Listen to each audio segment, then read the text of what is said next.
masuk pada sesi tanya jawab. Monggo kami persilahkan.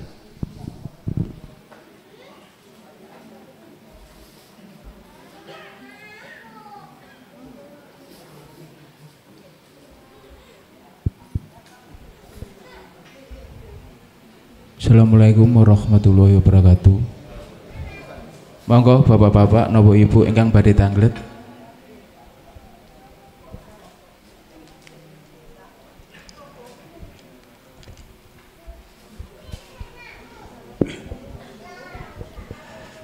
Bismillahirrahmanirrahim. Izin Gus, izin guru, jamaah-jamaah, ngapunten kalau pertanyaan saya tidak berkualitas karena baru. Yang pertama, makola soal kekayaan, soal person yang luar biasa kayanya.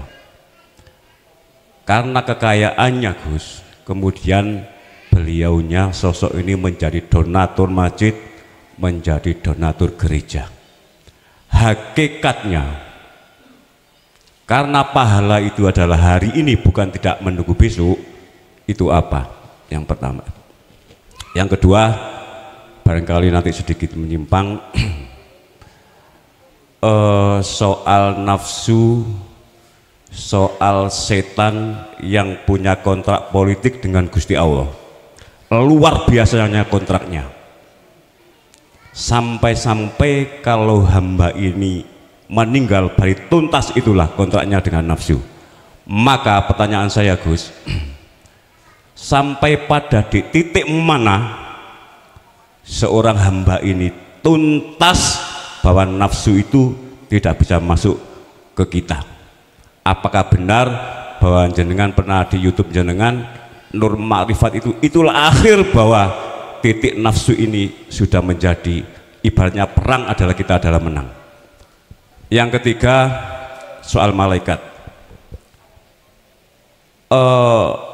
Ngapunten, mungkin pertanyaan agak ini, bahwa secara hakikat Gusti Allah itu tidak butuh malaikat, tidak butuh Rasulullah, tidak butuh nabi-nabi.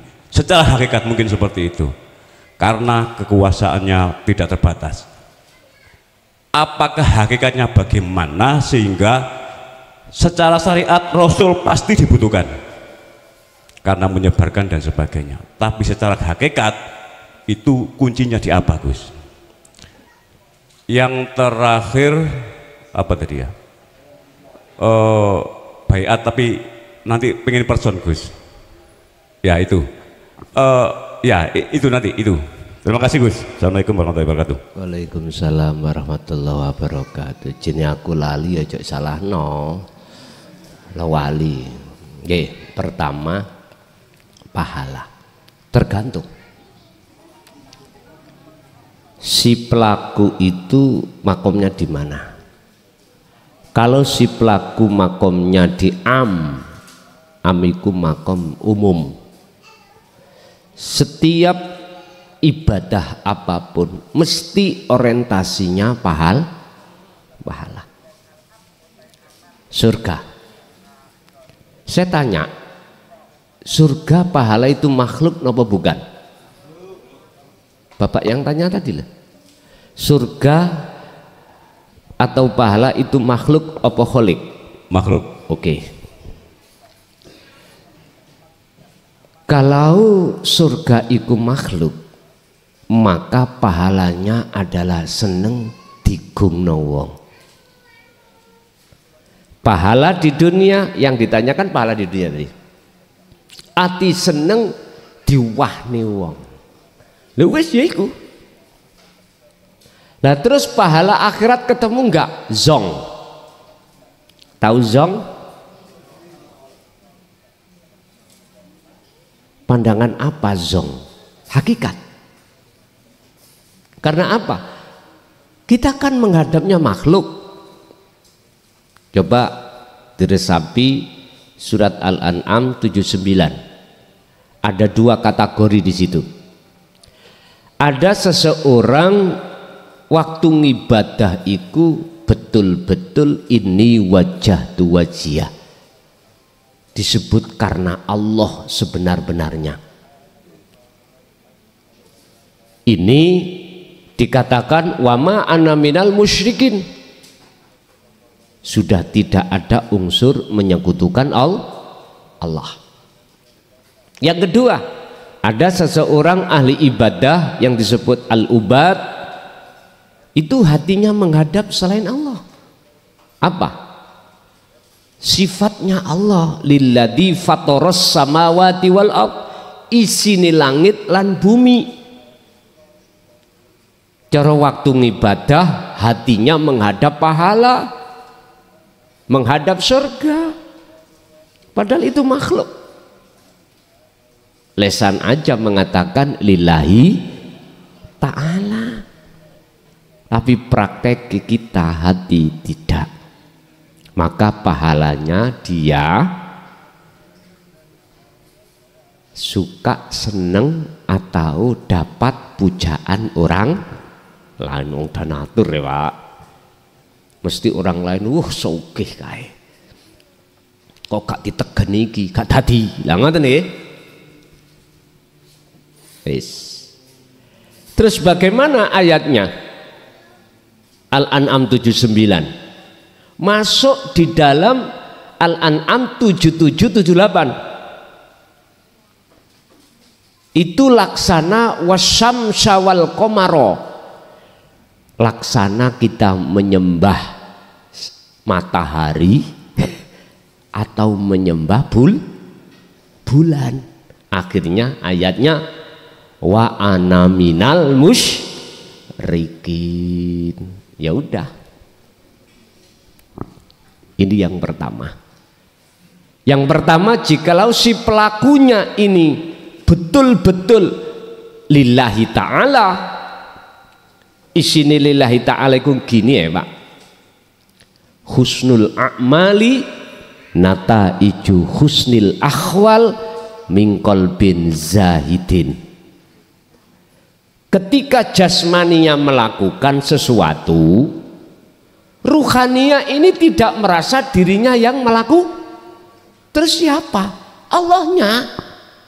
Hatinya lo ingat, eling disebut eling yaitu sadar kalau bukan dirinya yang wujud, yang melakukan, tapi yang melakukan, yang wujud hanyalah Allah. Inilah yang disebut lillahi ta'ala. Jelas nggih? Kalau yang kedua ini pahalanya bagaimana? Wis ra omong pahala. Dia mendapatkan rahmat, bentuk ining ati kumang tentrem, ora sebab dipuja, ora sebab digungno wong, diwah-wahni wong, karena dia nggak merasa, berarti gak mengharapkan apapun. Seperti halnya yang pertama tadi, masih mengharapkan pahala, suk gawe sangu nek mati. Lah ngoten nggih. Pira ukurane Pak, awak dhewe ngadep nang Gusti Allah mek diukur donya sak isine gak mampu. Ora mampu. Pun itu yang pertama. Pertanyaan yang kedua lali. Gus, tolong. Yang pertama dulu Gus. Kekayaan ini dimiliki orang yang tidak beriman, tapi digawe bangun masjid. Saya tidak berkepentingan bahwa outputnya itu terhadap pribadi, tapi outputnya terhadap jamaah lain. Dibuat di Kelon Kathiro, walaupun bangun gereja, dibuat masjid juga seperti itu, musola juga seperti itu. Hakikatnya orang ini tidak beriman Gus. Hakikatnya setelah hakikat apa? Bahkan makrifatnya apa ini Gus? Gini, sampean harus bertanya pada orangnya, dalam hatinya merasa atau tidak. Cuman itu, dia merasa dirinya yang melakukan apa enggak? Kalau merasa, enggak masuk hakikat. Kalau merasa dirinya sebagai makhluk yang melakukan itu, enggak masuk hakikat, apalagi makrifatnya. Kita tidak tahu ada kepentingan apa yang kita tidak tahu. Gitu. Dia tidak beriman. Kita katakan tidak beriman itu dari sisi mana? Dari sisi syariat apa sisi hakikat? Sebab gini Pak, kalau dari sisi syariat orang beriman itu kan orang yang melakukan kewajiban hukum syariat toh? Itu pandangan manusia mengatakan dia tidak beriman. Kita tidak tahu hatinya bagaimana. Kalau kita memandang hakikat, tidak memandang dohirnya, hatinya. Artinya hatinya merasa rendah. Kalau beliau itu betul-betul sudah mendapatkan pendidikan ilmu ketuhanan untuk mengesahkan Tuhan, pasti tidak merasa. Kalau dia tidak merasa, inilah golongan-golongan yang kumaksud kekasih Allah yang Allah sembunyikan dari pandangan orang lain. Wis. Ngapunten Gus, berarti kita sebagai takmir atau pengurus gereja kan bisa menganalisa sosok seperti itu Gus? Oh nggak bisa. Bisa nggak kita tolak amalnya, kita tolak sebagai bapak asuhnya, sebagai bapak donaturnya, gitu Gus? Ngapunten. Nggak bisa dan nggak boleh. Menurut pandangan hakikat nggak boleh. Tapi menurut pandangan syariat, nyun sewu ya, jelas kita lihat ini uang sumber dari apa? Lah gitu toh. Wong ini untuk ibadah kok. Dia dari rampok, dia dari mencuri. Nyun sewu. Di dalam hukum syariat itu apapun bentuknya kalau untuk ngibadah harus sumbernya juga bagus lah, ngoten nggih. Tapi pandangan hakikat tidak melihat itu Pak. Karena apa? Karena pandangan hakikat itu memandang dari sisi ruhania, mboten angsal untuk menolak, ngoten lho nggih. Nggih. Terus yang kedua nggih. Nggih. Yang kedua tadi soal kan luar biasanya kontrak politiknya Gusti Allah dengan nafsu gitu ya. Di titik mana? Ya, titik mana? Tolong dibuka dalam surat Al-Hijr ayat 40. Illa ibadaka minhumul mukhlasin. Semua mulai dari Adam sampai anak putu Adam kita ini Pak, semuanya terjerumus. Semuanya terjerumus. Kapan detik-detik kita itu sudah tidak terjerumus? Wis. Kalau bahasa Nabi Adam, fatalaqqa Adamu mir rabbihi kalimatim fataba alaih.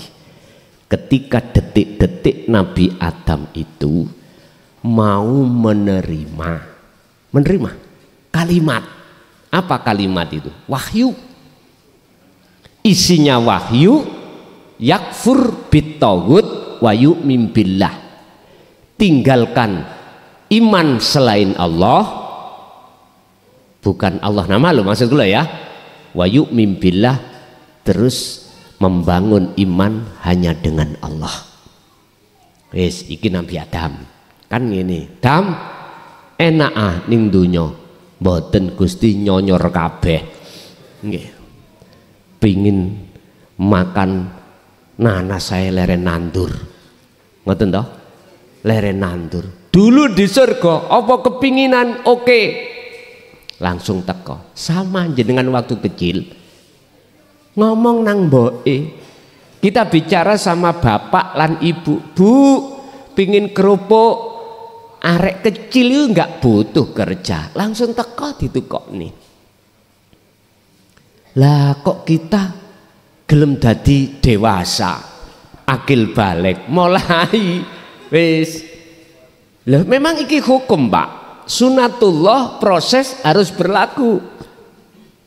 Ibaratnya baju habis bersih kita beli di toko anyar kita pakai, hukum kotor harus terjadi, harus terjadi. Sekarang yang terpenting adalah bagaimana baju itu bersih kembali. Bagaimana kita lepas dari belenggunya nafsu. Pertanyaan, di titik manakah kita itu bebas dari pengriduan persesatan hawa nafsu? Dijawab Allah dalam surat Al-Hijr ayat 40 tadi. Semuanya sudah disesatkan oleh iblis, illa ibadaka. Iki omongane Gusti Allah ditirokno iblis. Illa ibadaka, kecuali Gusti yang sudah tidak bisa kujerumuskan adalah hamba jenengan. Minhum iku setengah saking ibad al-mukhlasina utawi piro-piro wong sing dipilih. Kecuali hambamu yang jenengan pilih. Hamba siapa? Yang ikhlas. Hamba sing ikhlas itu apa toh? Diterangkan di dalam kitab hikam juga, al-a'malu suwarun qaimatun wa arwahuha wujudu sirril ikhlas fiha. Sing dimaksud ikhlas itu, Pak, ketika jenengan kalih kula dipandang manusia kaya sing nglakoni, tapi ati jenengan gak merasa jenengan yang melakukan. Bal yusyahiduna annal fa'ila huwallahu ta'ala. Justru yang melakukan iku wujude Allah. Wis, itulah ikhlas. Nek Kanjeng Nabi dawuh, nek bab ikhlas iki digambar ngene. Nyun sewu ya, jenengan keadaan mangan nyun sewu. Weteng niki senop beol, kudu beol gak ketemu WC. Nyun sewu, wis mentalak-mentalakno. Tapi ketika ketemu WC di dalam ada orangnya, weteng sampean sawenep, pusing no mboten sampean? Dok lah ngoten nggih. Tapi ketika sudah dibuka jam mlebu ndodok mak bros, rasane piye? Iku kalau Rasulullah menggambarkan seperti itu. Iki miturut syariat. Lah hakikat dinotokno pisan. Apa wujud dunya iki sudah enggak wujud. Wujudnya makhluk wis gak wujud. Cara jenengan sudah tidak merasa yang melakukan kita, Pak. Lah ketika saat detik itulah nafsu tidak bisa masuk ke ranahnya, karena itu adalah makom musyahadah, makom amal arif, la yarawna li anfusihim syai'an, makom makrifat pada Allah. Ya wis, niki nek sampean tanya kapan dan di titik mana nafsu itu sudah tidak nggodak hati Anda, ketika detik-detik Anda itu sudah bertemu Allah.